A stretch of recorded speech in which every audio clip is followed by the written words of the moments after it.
नमस्कार साथियों, केजीएस परिवार में मैं अभिषेक आप सभी साथियों का हार्दिक स्वागत अभिनंदन करता हूं। उम्मीद करते हैं आप सभी स्वस्थ होंगे, मस्त होंगे। एक बार बताइए सभी साथी कैसे हैं, आप लोगों की पढ़ाई कैसी चल रही है।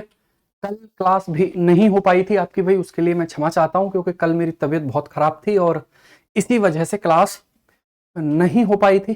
पर चलिए कोई नहीं, है ना। तो एक बार जुड़िए सभी साथी और बताइए प्रीवियस क्लास में, प्रीवियस टॉपिक में आपको कोई समस्या तो नहीं है। नैना यादव, नेहा पांडे, अनुपमा चौहान, आलोक पुष्पेंद्र, काजल कीर्ति, एकता तिवारी जी, पुष्पा शुक्ला, सभी का नमस्कार, सभी को प्रणाम। लोकेंद्र कुशवाहा, चलिए भाई ठीक है, गुड इवनिंग सभी को, गुड इवनिंग भाई। तो स्टार्ट करते हैं अपनी क्लास को। देखिए मिट्टियों वाला टॉपिक साथियों हमारा पूरा हो गया था। आज हम जिस टॉपिक की बात करेंगे वो टॉपिक है उत्तर प्रदेश की नदियां, उत्तर प्रदेश की झीलें, उत्तर प्रदेश की आर्द्र भूमियां। ठीक है, तो उनकी बात हम कर लेते हैं। चलिए भाई स्टार्ट करते हैं। तो हमारा जो टॉपिक होगा, है ना, ठीक है, हमारा जो टॉपिक होगा साथियों, क्लियर, वो हमारा टॉपिक होने वाला है कौन सा? उत्तर प्रदेश की नदियां, उत्तर प्रदेश की झीलें और उत्तर प्रदेश की, ठीक है, आर्द्र भूमियां। क्लियर बात?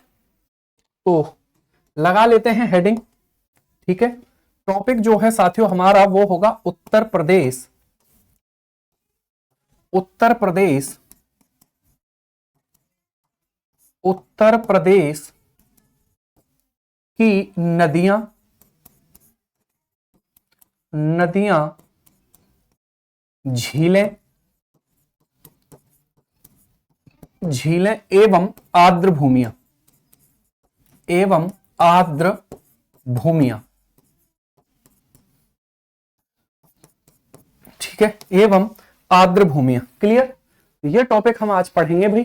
देखिए इस टॉपिक में आपके जो वन लाइनर सवाल हैं वो ज्यादा बनते हैं, है ना। वन लाइनर जो सवाल हैं साथियों वो ज्यादा बनते हैं और मतलब किस किस प्रकार के सवाल बनते हैं वो हम इसमें डिस्कस कर लेंगे।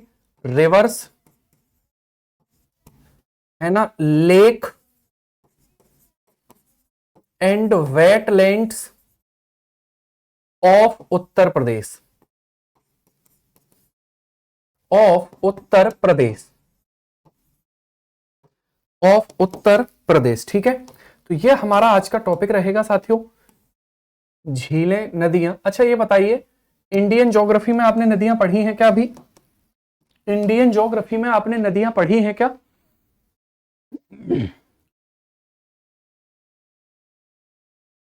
इंडियन ज्योग्राफी में आपने अभी नदियां नहीं पढ़ी हैं तो कोई बात नहीं, हम इसमें उन नदियों की बात करेंगे जो उत्तर प्रदेश से संबंधित हो जाती हैं। ठीक है, कोई बात नहीं। अब देखिए सवाल ये बनता है कि जैसे मान लीजिए उत्तर प्रदेश में कई सारी झीलें हैं, है ना। तो ये तो अच्छी बात है भाई, आज ही स्टार्ट हुआ है तो ये तो बहुत अच्छी बात है। तो रिलेट करके चीजों को हम डिस्कस कर लेंगे। ठीक है, तो आपने देखा होगा साथियों, देखो वहां आप ब्रॉड तरीके से चीजों को पढ़ते हो। यहां पर उत्तर प्रदेश की नदी, कौन सी नदी उत्तर प्रदेश से गुजरती है वो बात, है ना। और झीलें जो हैं साथियों उत्तर प्रदेश में कौन सी है, जैसे गोखुर झील है, ऑक्सबो लेक है। तो उत्तर प्रदेश में कौन कौन सी ऐसी लेक हैं जो ऑक्सबो लेक है, सवाल पूछ सकता है वो। निम्न में से उत्तर प्रदेश की गोखुर झील कौन सी है ना।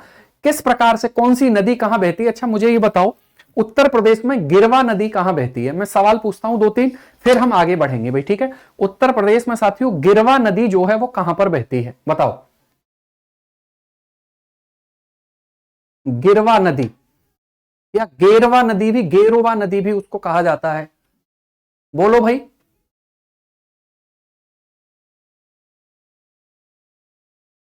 बोलेंगे सभी, गेरवा नदी कहां पर प्रवाहित होती है?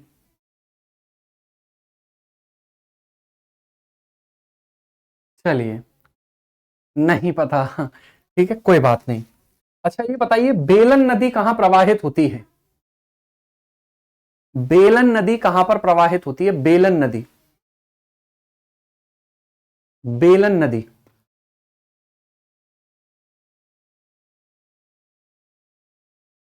गिरवा या गेरुआ दोनों ही, है ना। चलिए, तो ऐसी ऐसी नदियां जो उत्तर प्रदेश के पॉइंट ऑफ व्यू से इंपॉर्टेंट है। अब जैसे सवाल हमसे पूछ सकता है कि गंगा नदी उत्तर प्रदेश के कितने जिलों से होकर बहती है? उत्तर प्रदेश के कौन कौन से शहर जो हैं गंगा नदी के किनारे पर स्थित हैं? इस प्रकार के सवाल हमसे पूछे जा सकते हैं। ठीक है, कोई बात नहीं। पूरे भारतवर्ष में लगभग 4000 के आसपास नदियां हैं, और उन 4000 नदियों में से अगर बहुत ज्यादा ढूंढ ढूंढ के नदियों को डिस्कस किया जाए, नहीं 35 जिले नहीं है, 28 जिले हैं। 35 जिले नहीं है, 28 जिले जो हैं साथियों वो हैं। बेलन नदी घाटी उत्तर प्रदेश के इतिहास से भी संबंधित है। ऐसा माना जाता है कि सिंधु घाटी से भी पुरानी जो सभ्यता है वो बेलन नदी घाटी की सभ्यता मानी जाती है, जो सिंधु नदी घाटी से भी पुरानी है। ठीक है, तो ऐसी कुछ इंटरेस्टिंग बात, कुछ इंपॉर्टेंट बात, और मैं ये पूरी कोशिश करूंगा कि जितनी किताबें आप उत्तर प्रदेश स्पेशल की पढ़ेंगे उन सभी किताबों से ज्यादा नदियां मैं आपको कराऊंगा, क्योंकि एग्जाम जो है साथियों वो ऐसी नदी को आपसे डिस्कस करेगा जिसका नाम हमने नहीं सुना होगा। ठीक है, तो चलिए, क्लियर? तो तैयार हैं? एक बार मुझे बता दीजिए, है ना, तैयार हैं या नहीं, फिर शुरू कर लेते हैं। सबसे पहला पॉइंट ये है साथियों कि जो भारत की नदियां हैं, ठीक है, मैं यहां पर थोड़ी बहुत बात डिस्कस करता हूं भाई। भारत की जो नदियां हैं, इंडियन जो रिवर सिस्टम है, इंडियन रिवर सिस्टम, ठीक है, तो जो भारत की नदियां हैं आपको पता है उनको दो भागों में बांटा गया है। ठीक है, उनको दो भागों में डिवाइड किया गया है। क्लियर? ठीक है, उनको साथियों हम पीसीएस वाले हमेशा तैयार रहते हैं भाई। ठीक है, बिल्कुल ठीक है, खुद को मतलब बिल्कुल अंडर एस्टिमेट नहीं करना है। चलिए, तो भारत की नदियों को आपको पता है दो भागों में डिवाइड किया गया है।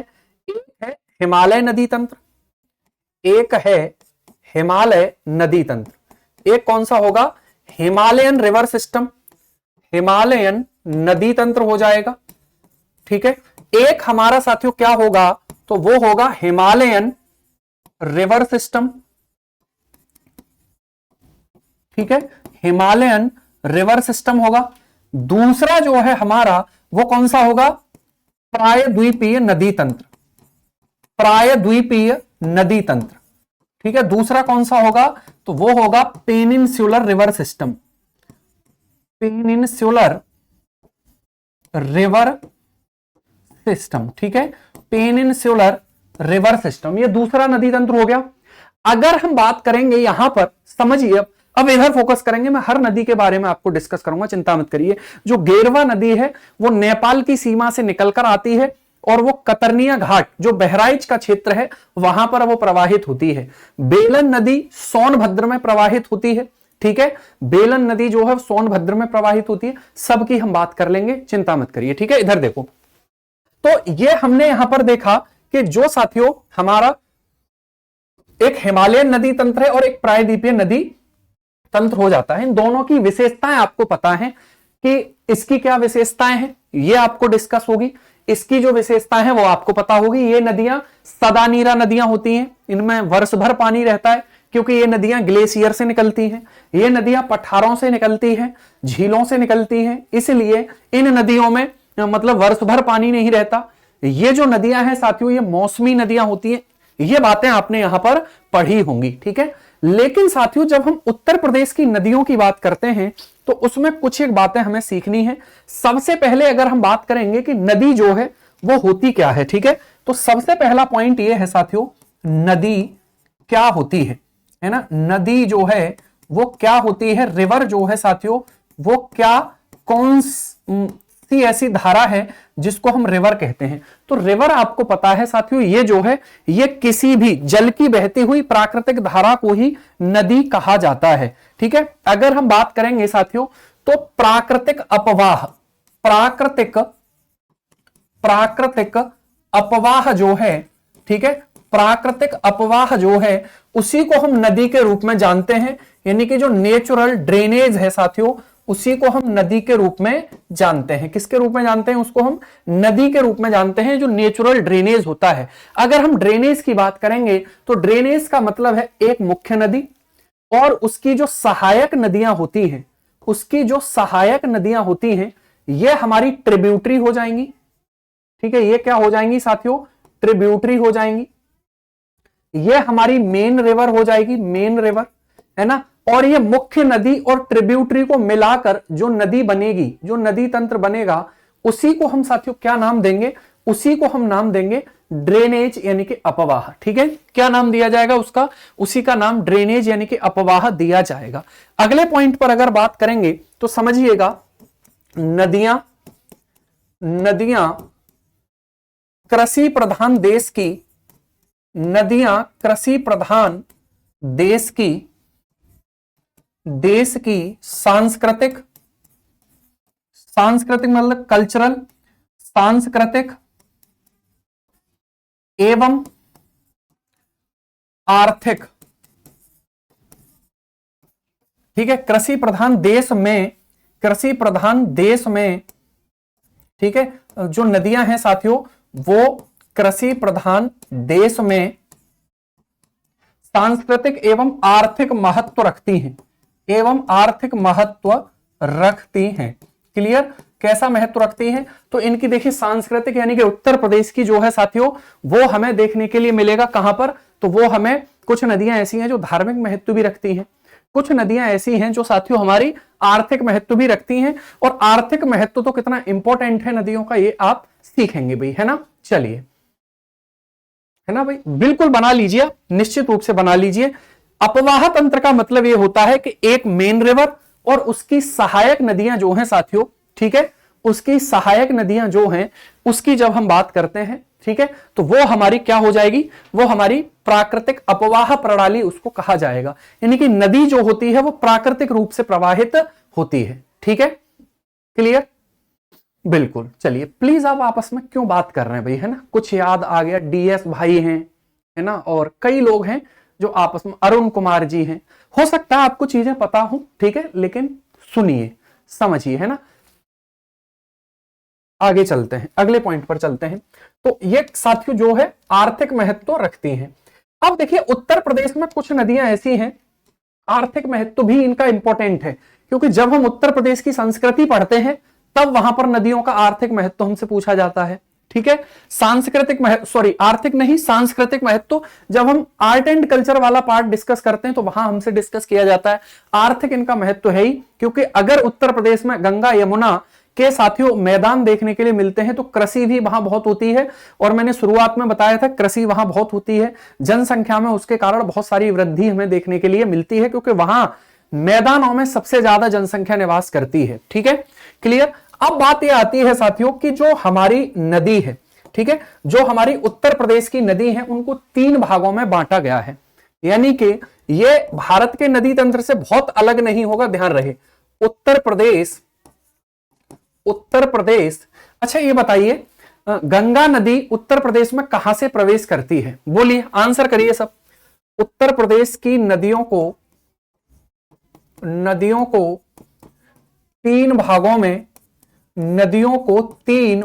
में, उत्तर प्रदेश की नदियों को 3 भागों में बांटा गया है, 3 भागों में बांटा गया है, ठीक है भाई, बिजनौर से। यमुना नदी कहां से प्रवेश करती है, बोलो भाई, यमुना नदी कहां से प्रवेश करती है? यमुना नदी river of Uttar Pradesh, river of Uttar Pradesh divided into 3 parts, ठीक है, ये कोई बिल्कुल सहारनपुर से, बहुत सुंदर भाई, ठीक है, चलिए बहुत अच्छी बात है, ठीक है, आपको चीजें पता है, कुछ नई चीजें भी आप इसमें सीखने वाले हैं। अब देखिए उत्तर प्रदेश की नदियों को 3 भागों में कैसे बांटा गया है। एक तो वही है साथियों हिमालय से निकलने वाली नदियां, हिमालय से निकलने वाली नदियां, हिमालय से निकलने वाली नदियां, ठीक है, यानी कि जिनका ओरिजिन साथियों कहां से होता है, तो ऐसी नदियां जिनका ओरिजिन हमें देखने के लिए मिलता है हिमालय से, ठीक है। अगली जो नदियां हैं वो निकलती हैं साथियों मैदानी भाग से, मैदानी भाग से निकलने वाली नदियां, मैदानी भाग से निकलने वाली नदियां, मैदानी भाग से निकलने वाली नदियां, ठीक है। तो मैदानी भाग से निकलने वाली नदियां यानी कि जिनका ओरिजिन जो है साथियों वो कहां से होता है, जिनका ओरिजिन कहां से होता है, तो ऐसी नदियां साथियों जिनका ओरिजिन हमें देखने के लिए मिलेगा कहां से? प्लेन्स से। कहां से मिलेगा? प्लेन्स से देखने के लिए मिलेगा। अगली जो नदियां हैं वो हैं प्रायद्वीपीय भारत से निकलने वाली नदियां। प्रायद्वीपीय भारत से निकलने वाली नदियां, ठीक है, प्रायद्वीपीय भारत से निकलने वाली नदियां। बोलिए यहां तक कोई दिक्कत किसी को? ठीक है, यानी कि इसमें ऐसी नदियां जिनका ओरिजिन कहां से होता है? तो जिनका ओरिजिन साथियों साउथ इंडियन रीजन से होता है। साउथ इंडियन रीजन से होता है। ठीक है, तो यहां से आपको यह भी बात समझ में आएगी कि कौन सी नदी दक्षिण से। अब देखो जो साउथ इंडियन से निकल रही हैं नदियां वो हमेशा ऊपर की ओर बह रही हैं, यानी कि वो साउथ से नॉर्थ की ओर प्रवाहित हो रही हैं, साउथ से नॉर्थ की ओर फ्लो कर रही हैं। अब ऐसी नदियां कौन कौन सी हैं उनके नाम पहले लिख लेते हैं, फिर एक एक करके उनको डिस्कस करेंगे भाई। ठीक है, तो ऐसी कौन कौन सी नदियां हैं उनके नाम। यहां तक कोई समस्या तो नहीं है किसी को? आप लोग लिख रहे हैं साथ के साथ, या फिर मतलब शांत हैं, या फिर पढ़ रहे हैं, या फिर नहीं है क्लास में? एक बार मुझे बता दीजिए, ठीक है, फिर आगे बढ़ जाते हैं भाई, है ना। चलिए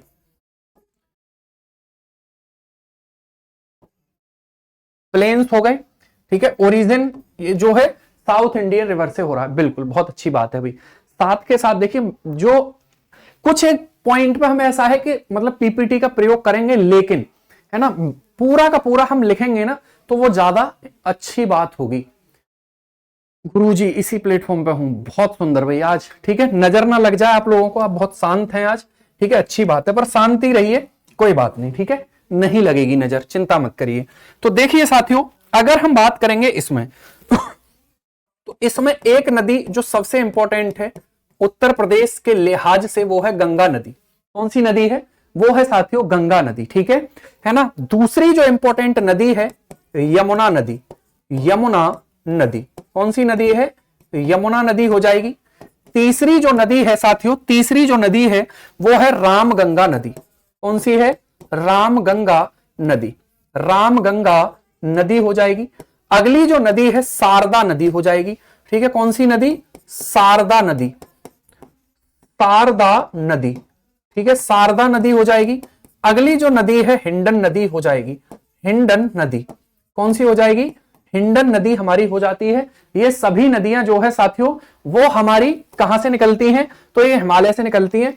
इनके किनारे, अब इससे सवाल जो है साथियों कौन कौन से बनेंगे पता है? देखो इन नदियों के किनारे कौन कौन सी परियोजनाएं हैं, एक पॉइंट, ठीक है, एक पॉइंट हो गया। समझ लेना सवाल कितने प्रकार के बनेंगे। इन नदियों के किनारे कौन कौन सी परियोजनाएं, पहला पॉइंट।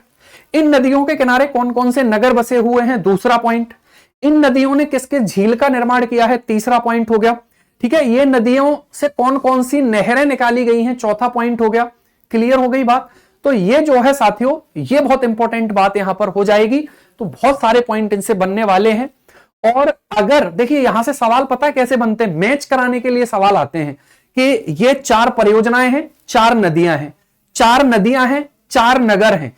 ऐसे सवाल जब आते हैं तो वो सवाल जब आप सुनकर लिखेंगे, नोट्स बनाएंगे तो आपको ज्यादा कंठस्थ होंगे। और मैं ऐसी पूरी कोशिश करूंगा कि आपको इस चैप्टर में जितनी संभव बातें होंगी वो सारी बातें बताऊं। हिंडन नदी जो है वो यमुना नदी की सहायक नदी है। गाजियाबाद, गौतम बुद्ध नगर, इन जिलों में वो बहती है। कहां से निकलती है, कैसे आती है, सारी बातें हम करेंगे, ठीक है।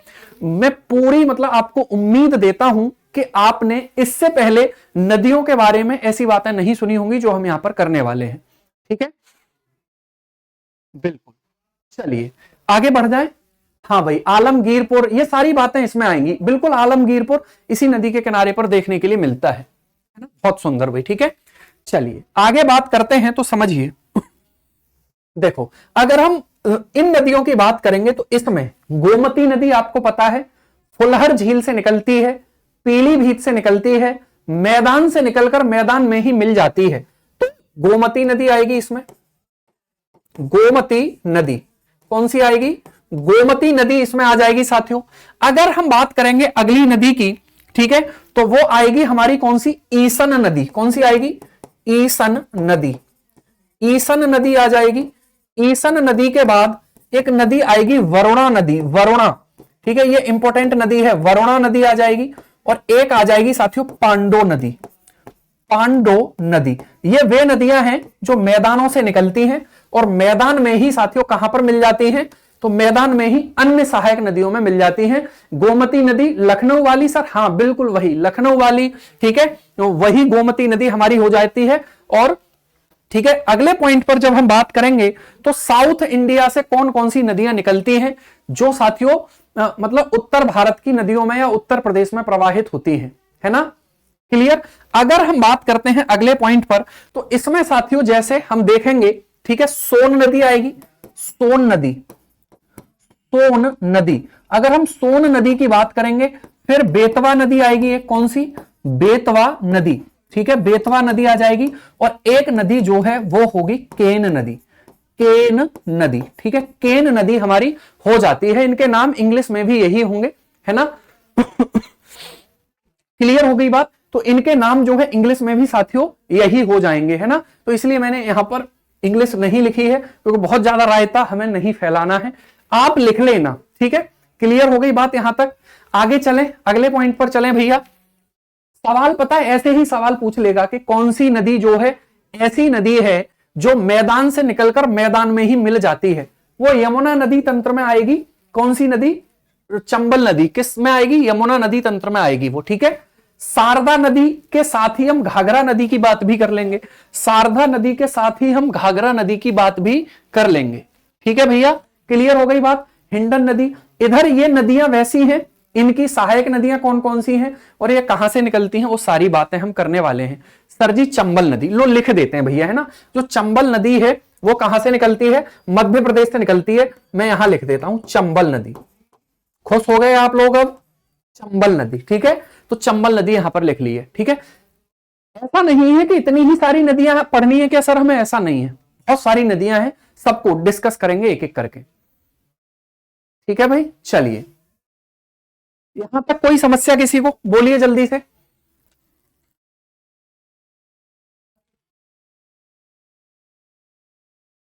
ठीक है, आगे चलते हैं, अगले पॉइंट पर चलते हैं, समझते हैं, अगले पॉइंट पर चलते हैं भाई, ठीक है।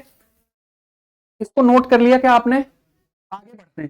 सई नदी की बात भी करेंगे, सई नदी की बात भी करेंगे जो प्रतापगढ़ में बहती है, प्रतापगढ़ उसके किनारे है, चिंता मत करिए, आगे बढ़ने दीजिए। महानदी उत्तर प्रदेश में नहीं बहती, स्नेहा जी, है ना, ठीक है। देखो इधर, अब अगर हम बात करें सबसे पहले, तो सबसे पहले साथियों हम हिमालय नदी तंत्र की बात करेंगे। किस नदी तंत्र की बात करेंगे हम, तो सबसे पहले हम बात करेंगे हिमालय नदी तंत्र की, ठीक है।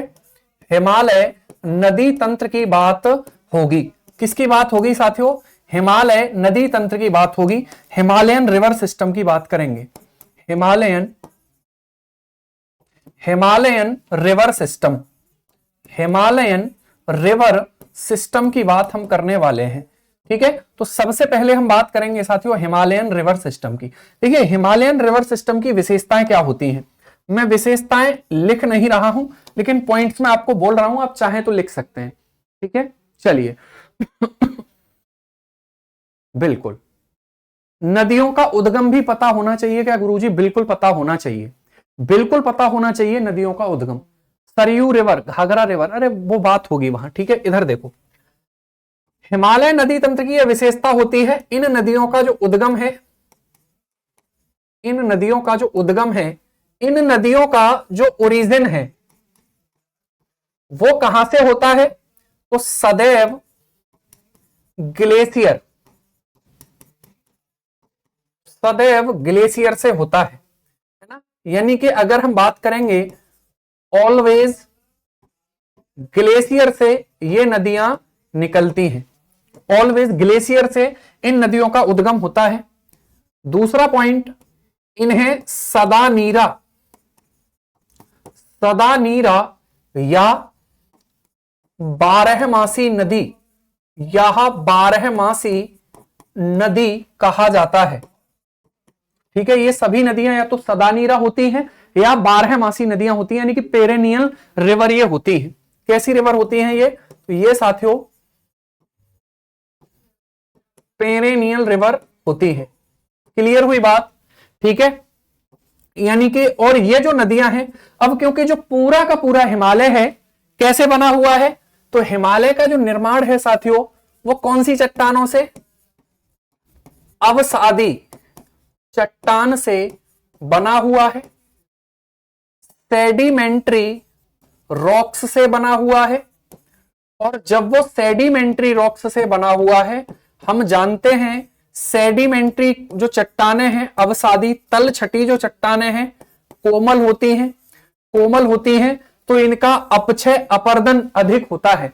तो ये नदियां जो हैं अत्यधिक अपर्दन करती हैं, अत्यधिक अपर्दन करती हैं, और अवसादों का निक्षेपण करती हैं। अवसादों का क्या करती हैं, निक्षेपण करती हैं, यानी कि सेडिमेंट्स का क्या करेंगी, डिपोजिशन करेंगी। सेडिमेंट का क्या करती हैं, डिपोजिशन करती हैं। जब साथियों सेडिमेंट का डिपोजिशन करेंगी तो इससे क्या होगा, इससे उत्तर प्रदेश में विकसित मैदानों का विकास होगा। ठीक है, इससे यूपी में साथियों क्या होगा, तो यूपी में विकसित मैदानों का विकास होगा, विकसित मैदान। ठीक है, क्लियर हो गई बात। यानी कि डेवलप्ड जो प्लेन्स हैं साथियों वो यहां पर बनते हुए हमें दिखाई देंगे। ये सिर्फ हिमालयी नदियों की देन है, बाकी जो साउथ इंडियन रिवर हैं वो तो बहुत ज्यादा डिपोजिशन नहीं करती हैं, है ना। तो ये पॉइंट यहां पर देखनी है। और जब विकसित मैदान बनेंगे, उन मैदानों में जलोढ़ मिट्टी पाई जाएगी, तो ये जो मैदान है ये अत्यधिक उपजाऊ हो जाएंगे।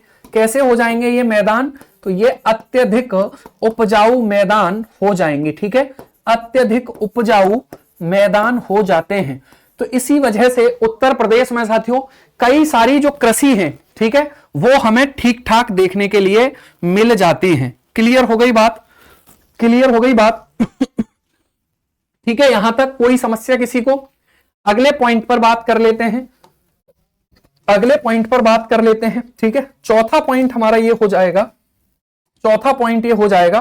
ठीक है, चौथा जो पॉइंट है साथियों वो हमारा ये होगा कि ये जो नदियां हैं, अब क्योंकि ये हिमालय से निकल रही हैं, ऊपर से निकलकर आती हैं, और ऊपर से निकलकर आती हैं तो इनकी लंबाई कैसी होती है, अधिक होती है। इनकी जो लंबाई है, इनकी जो लंबाई है साथियों वो कैसी होगी, अधिक लंबाई इनकी होती है ना। इनकी जो लेंथ है साथियों वो अधिक हो जाती है इन नदियों की लंबाई, क्योंकि ये अपर्दन करती हुई चलती हैं। इतने सारे पॉइंट आप इसके बारे में ध्यान रखिए, एक एक करके नदी की बात स्टार्ट करते हैं। ठीक है, तो आई होप आपको यहां तक कोई समस्या नहीं होगी। मुझे आशा है कि आपको यहां तक कोई डाउट नहीं होगा। अगर कोई समस्या हो तो पूछ लीजिए। ठीक है, पूछिए भाई। ऑल क्लियर, बहुत सुंदर भाई। ठीक है, विकसित वाला फिर बता दीजिए। विकसित का मतलब यह होता है कि उनमें बहुत ज्यादा उर्वरकों का प्रयोग है, ये सारी चीजें हमें नहीं करनी पड़ती। वो पहले से ही ऐसे होते हैं कि उनमें सिर्फ गेहूं डालो, मक्का डालो, है ना, सोना डाल दो, आलू डाल दो तो सोना भी निकल आता है। ठीक है, क्लियर हुई बात।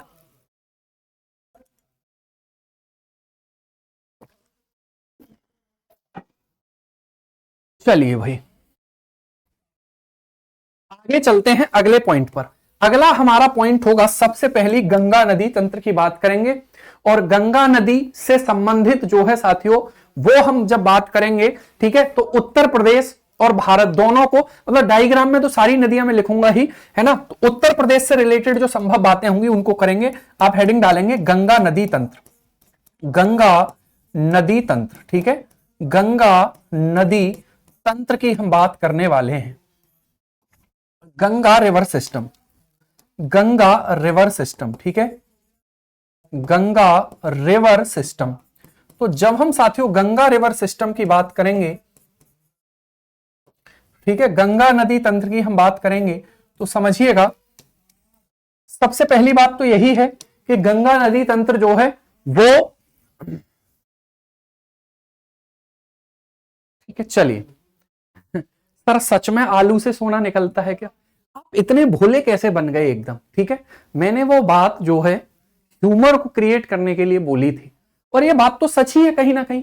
आलू जब डालते हैं साथियों तो इतना आलू पैदा होता है ना, गेहूं डालते हैं इतना गेहूं पैदा होता है कि बस, ठीक है। उसके बाद तो फिर क्या ही कहें, इसका मतलब वही है।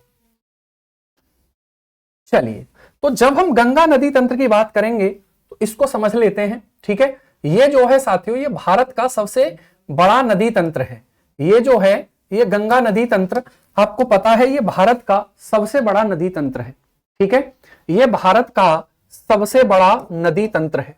भारत का सबसे बड़ा नदी तंत्र, सबसे बड़ा नदी तंत्र जो है साथियों वो हमारा कौन सा है, गंगा नदी तंत्र है, यानी कि largest river system, largest river system in India, largest river system in India, ठीक है।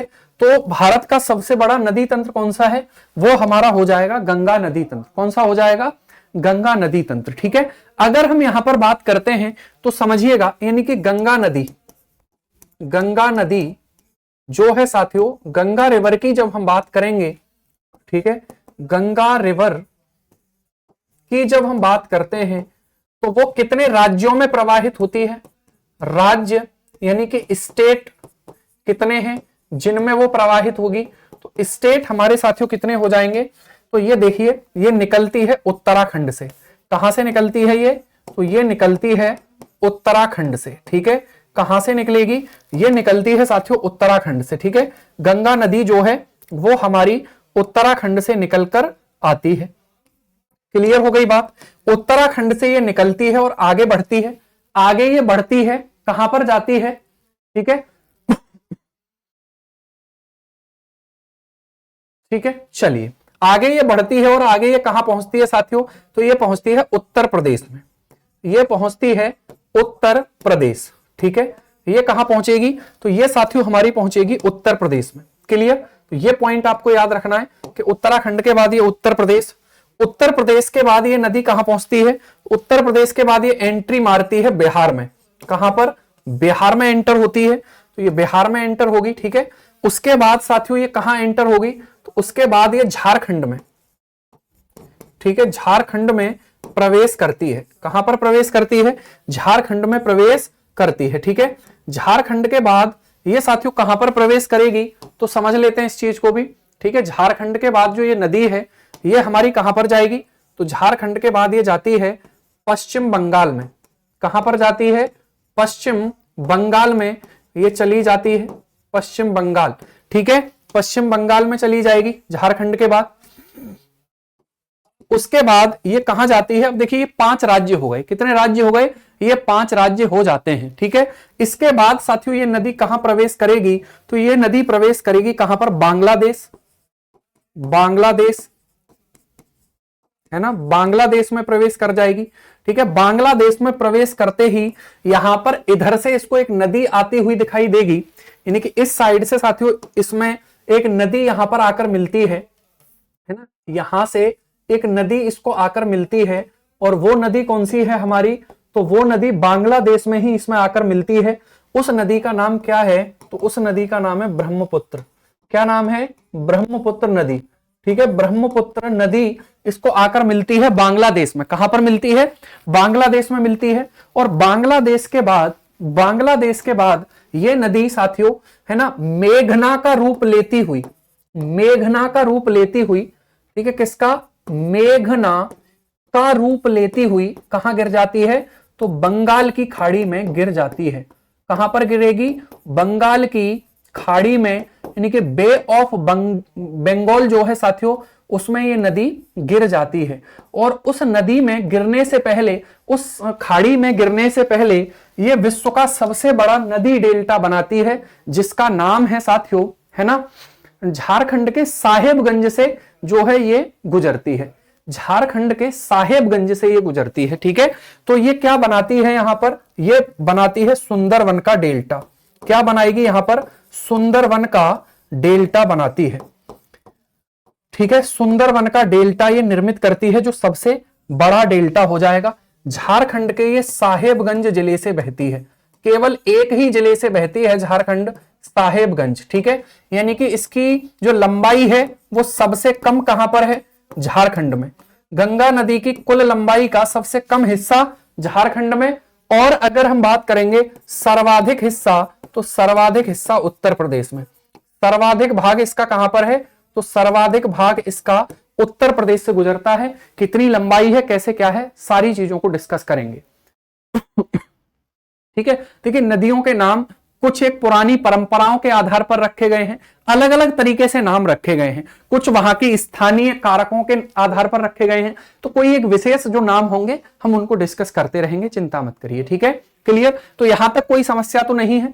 इस नदी का सर्वाधिक जो भाग है साथियों वो हमारा कहां पर है, उत्तर प्रदेश में, और सबसे कम जो भाग है वो कहां पर है, वो है झारखंड में। झारखंड में कहां से गुजरती है, तो साहेबगंज से ये नदी गुजरती है। ठीक है, अगर हम बात करेंगे यहां पर बांग्लादेश में, हाँ बांग्लादेश में इसका नाम चेंज हो जाता है। बांग्लादेश में गंगा नदी को पद्मा के नाम से जानते हैं। बांग्लादेश में गंगा नदी को साथियों पद्मा के नाम से जाना जाता है। ठीक है, किस नाम से जाना जाता है, पद्मा। और ब्रह्मपुत्र नदी को जमुना के नाम से जाना जाता है। किसके नाम से, जमुना के नाम से जाना जाता है। ये दोनों नदियां मेघना में जाकर मिल जाती हैं। ठीक है भाई, चलिए अब अगर हम बात करें ये उत्तर प्रदेश में कहां से एंट्री मारती है, कौन सा जिला है, तो उत्तर प्रदेश में इसका जो प्रवेश है, उत्तर प्रदेश में इसका जो प्रवेश है साथियों वो होता है बिजनौर से।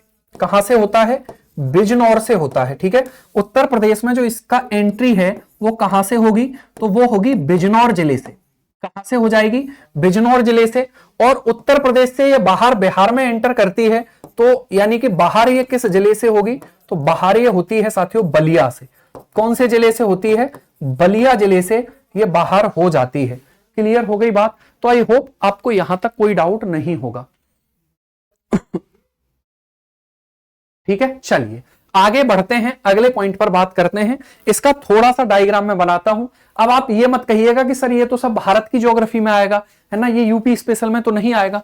तो देखिए हम वन लाइनर थोड़े ही पढ़ेंगे चीजों को, कोई बात नहीं, वहां भी रिवाइज हो जाएंगे, यहां भी थोड़ा सा डिस्कस कर लेंगे। अब ऐसा तो है नहीं कि मैं केवल उत्तर प्रदेश में ही गंगा को बहाकर, और फिर वो मामला थोड़ा सा जमेगा भी नहीं और उस तरीके से करना भी नहीं चाहिए। ठीक है, चलिए, क्योंकि अगर हम बचा भी लेंगे समय तो कितना, 1 घंटा 1.5 घंटा बचा लेंगे मान लीजिए, लेकिन चीजें जब एकदम स्पष्ट नहीं होंगी तो फिर ठीक है बात नहीं बन पाएगी।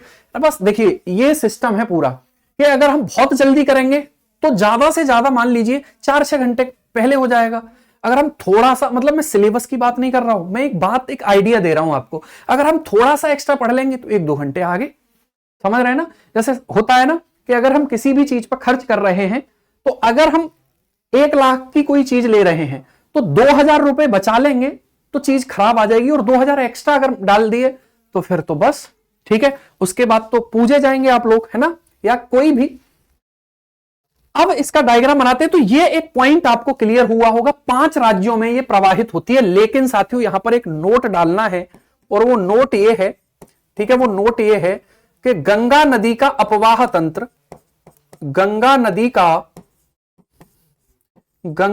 का अपवाह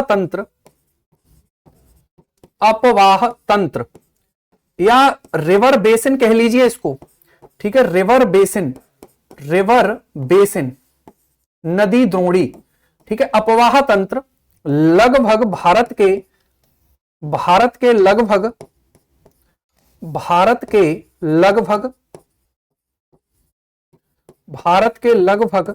15 राज्यों में, भारत के लगभग 15 राज्यों में फैला हुआ है।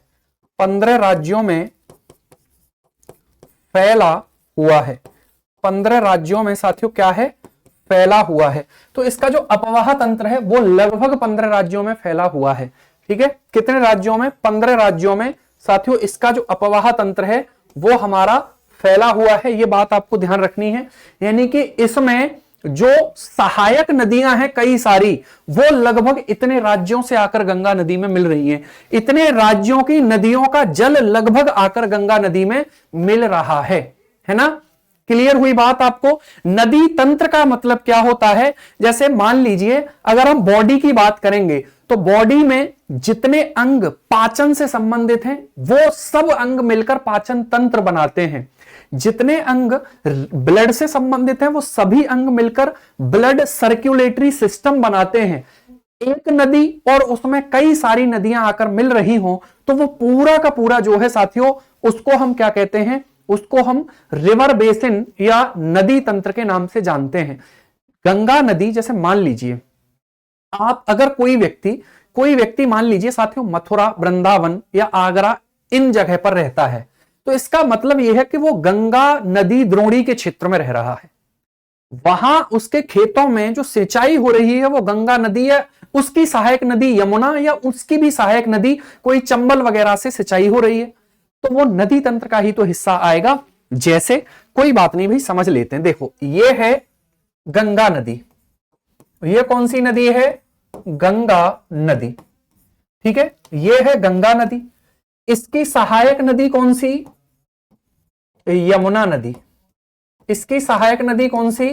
यमुना नदी। इसकी सहायक नदी कौन सी?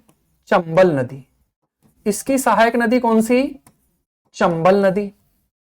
इसकी सहायक नदी कौन सी? क्षिप्रा नदी।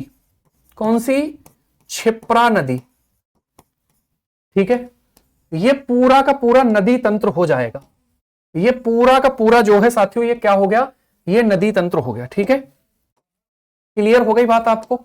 ऐसे बनता है नदी तंत्र। अगर हम बात करेंगे यहां पर तो ये समझिएगा, ये पूरा का पूरा सिस्टम जो है साथियों, ये इसी नदी से सिंचाई इसमें हो रही है। तो जब इसी नदी से सिंचाई हो रही है तो हम इसको मानेंगे क्या? नदी द्रोणी।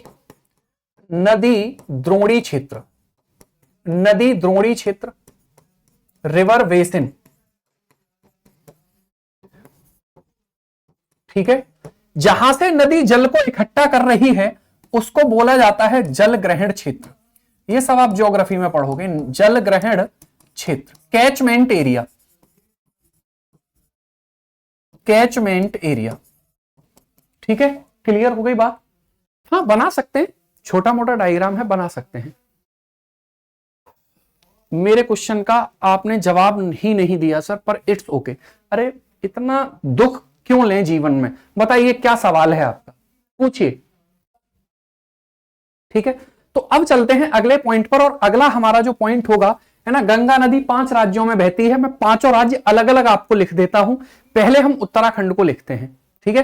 पहले हम उत्तराखंड को डिस्कस करते हैं कि उत्तराखंड में गंगा नदी का निर्माण कैसे होता है। 5 राज्य अलग अलग, एक साथ भी हम कर सकते हैं लेकिन नहीं, 5 राज्य अलग अलग, ठीक है।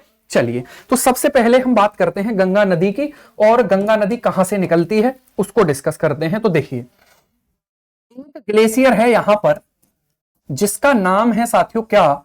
तो उस ग्लेशियर का नाम है गंगोत्री, ठीक है। क्या नाम है इसका? गंगोत्री ग्लेशियर, गंगोत्री ग्लेशियर, ठीक है। एक ग्लेशियर है यहां पर जिसका नाम है Satopanth glacier, Satopanth glacier, Satopanth glacier, ठीक है। सतोपंथ ग्लेशियर, इसका नाम ये हो जाता है ना भाई। अगर हम बात करेंगे अगले पॉइंट पर तो समझिएगा, सर 4 नंबर की रिवर का नेम क्या है?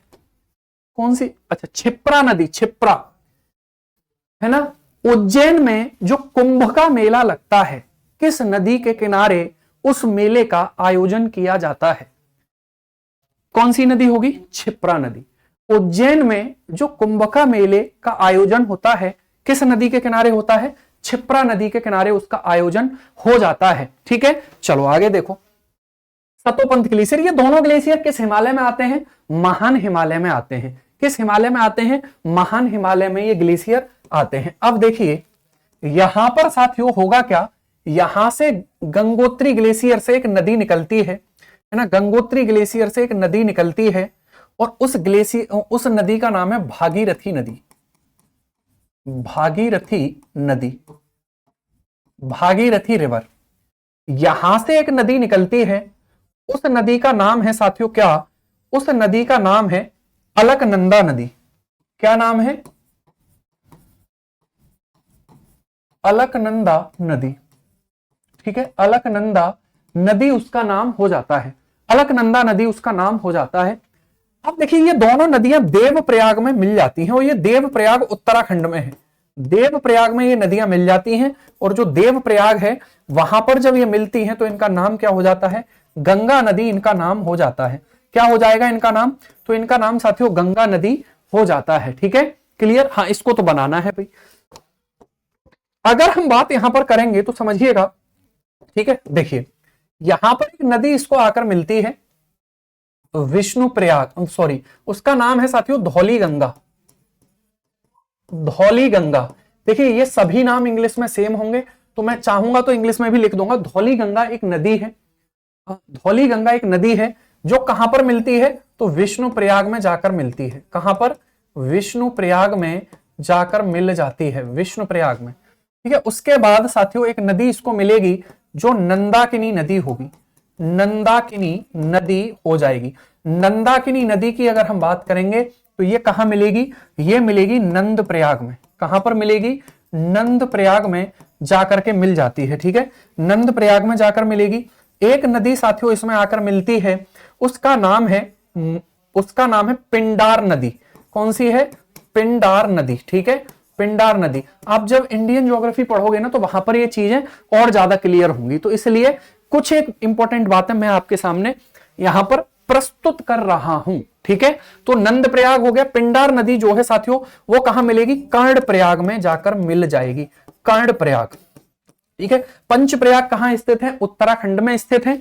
4 प्रयाग ये रहे, विष्णु प्रयाग, नंद प्रयाग, कर्ण प्रयाग, देव प्रयाग। सर प्रयाग का मतलब क्या होता है?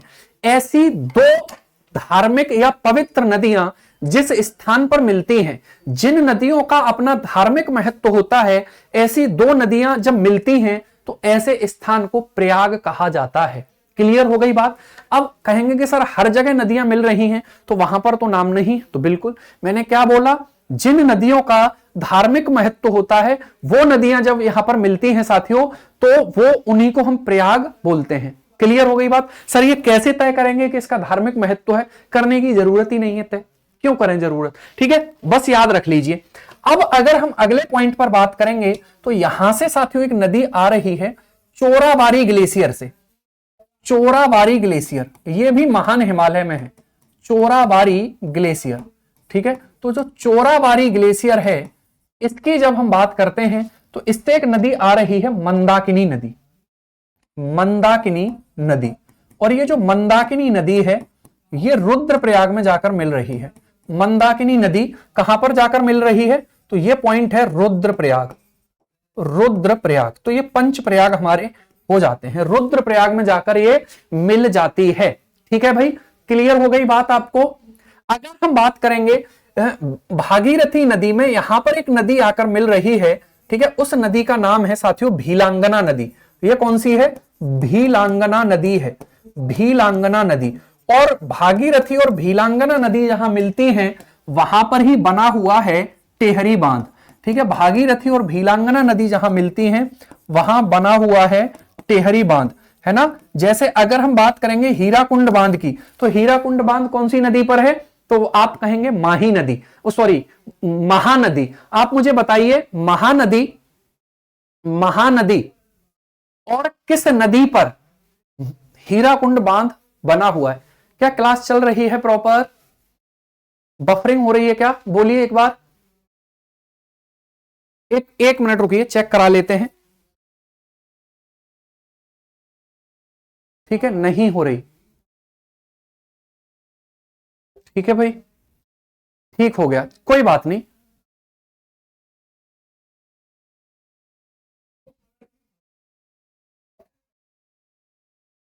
अब चल रही है या नहीं चल रही, एक बार बताओ।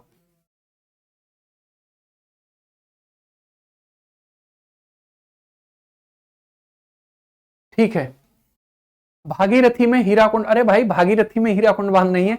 मैं ये बोल रहा था कि जो है साथियों, मैं ये बोल रहा था आपसे कि जो हीराकुंड बांध है वो महानदी और किस नदी के संगम पर है। जैसे अगर हम बात करेंगे तो टेहरी बांध किन दो नदियों के संगम पर होगा? तो वो टेहरी बांध जो है भीलांगना नदी और भागीरथी के नदी के संगम पर बना हुआ है। ठीक है, तो उसके बाद साथियों क्या होगा, ये नदी जो गंगा नदी है हमारी, ये सबसे पहले देवप्रयाग से निकलकर ये पहुंचेगी ऋषिकेश। कहां पहुंचेगी? ऋषिकेश पहुंचेगी।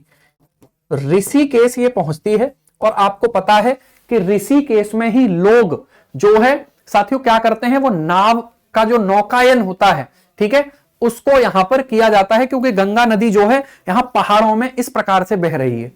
लेकिन यहां से सोन नदी नहीं है। महानदी में सोन नदी मिलती है कहीं? पता है, महानदी में सोन नदी नहीं मिलती। महानदी और एक एव नदी है, एव नदी, उन दोनों नदियों का संगम होता है, वही बना हुआ है हीराकुंड बांध। एव नदी महानदी की सहायक नदी है। ठीक है, कोई बात नहीं, जैसे ही आप नदियां पढ़ेंगे आपको एकदम क्लियर होंगी चीजें, चिंता मत करिए। ठीक है, जैसे अब यहां पर मैं बात कर रहा था, जो हमारी गंगोत्री ग्लेशियर से भागीरथी नदी निकल रही है और भीलांगना नदी के संगम पर टेहरी बांध बना हुआ है, वैसे ही मैंने वो सवाल पूछा था, वहां पर सोन नदी नहीं होगा।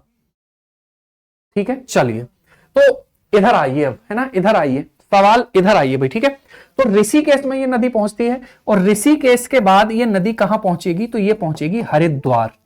कहां पर पहुंचेगी? हरिद्वार। यानी कि हरिद्वार में गंगा नदी का जो है अंतिम बिंदु यहां पर होता है। और अगर हम बात करेंगे साथियों, समझिएगा, यहां गंगा नदी मैदानों में बहना शुरू करती है। यहां गंगा नदी मैदानों में बहना शुरू करती है। यहां गंगा नदी मैदानों में बहना शुरू करती है। तो गंगा नदी सर्वप्रथम मैदानों में कहां पर बहेगी? तो वो बहेगी साथियों कहां पर? वो बहेगी हमारी हरिद्वार में। कहां पर बहेगी? हरिद्वार में। पिंक कलर में लिखा हुआ है टेहरी बांध, आगे से यूज नहीं करूंगा, चिंता मत करिए। ठीक है, क्लियर हो गई बात भाई? कुछ भी दिखाई नहीं दे रहा है। मंदाकिनी नदी के ऊपर लिखा है Chorabari glacier. Chorabari glacier, Chorabari glacier जो है वो मंदाकिनी के ऊपर लिखा हुआ है। ठीक है, इसके बाद ये नदी साथियों यहां से आगे बढ़ेगी और ये आगे बढ़ेगी, बिजनौर में आएगी। कहां पर आएगी? बिजनौर नामक स्थान पर आएगी, जो उत्तर प्रदेश का ही एक जिला है। बिजनौर के बाद ये एंटर करेगी यूपी में। बिजनौर के बाद ये एंटर करेगी यूपी में। कहां पर एंटर करेगी? तो बिजनौर के बाद ये नदी साथियों एंटर करेगी कहां पर?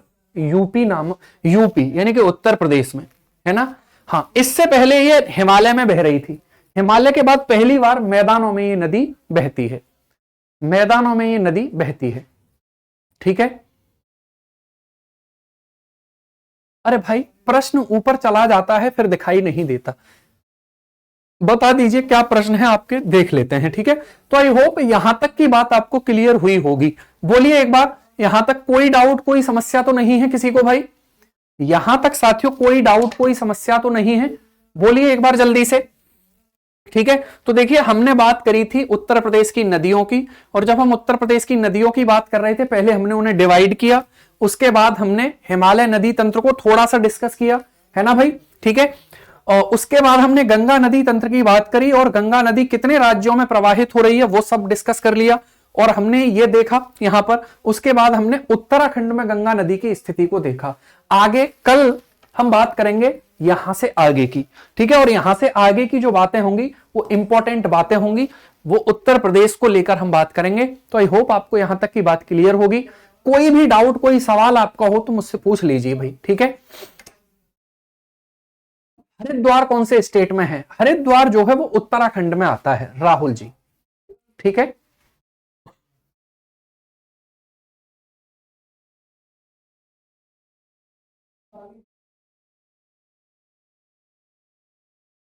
ठीक है भाई। चलिए देवप्रयाग के बारे में बता दीजिए। देवप्रयाग जो है उत्तराखंड में ही है, जहां ये दोनों नदियों का मिलन होता है। ठीक है, कौन सी नदी? तो गंगोत्री ग्लेशियर से निकलने वाली भागीरथी और अलकनंदा दोनों देवप्रयाग में मिलती है। क्षिप्रा नदी सबसे स्लो बहती है। हाँ, क्योंकि आप देख रहे हैं ना, स्लो तो इस वजह से है क्योंकि इसका जो नदी तंत्र है ये कौन से नंबर पे है साथियों, ठीक है, तो ये देख लीजिए। लेकिन ये गंगा नदी तंत्र का ही पार्ट हो जाता है। ये फिगर अभी कंप्लीट नहीं हुआ, ये फिगर बस इतना कंप्लीट हुआ है अभी इस पॉइंट तक।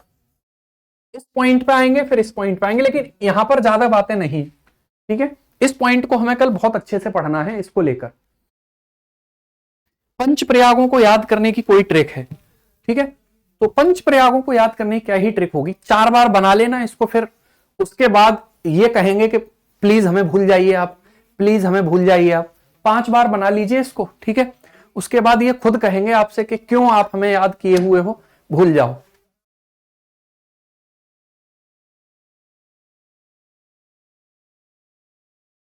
ठीक, चलिए आगे बात करेंगे कल। आज के लिए इतना ही। आई होप आपको चीजें पसंद आई होंगी, ठीक है, तो धन्यवाद, बाय बाय, टेक केयर।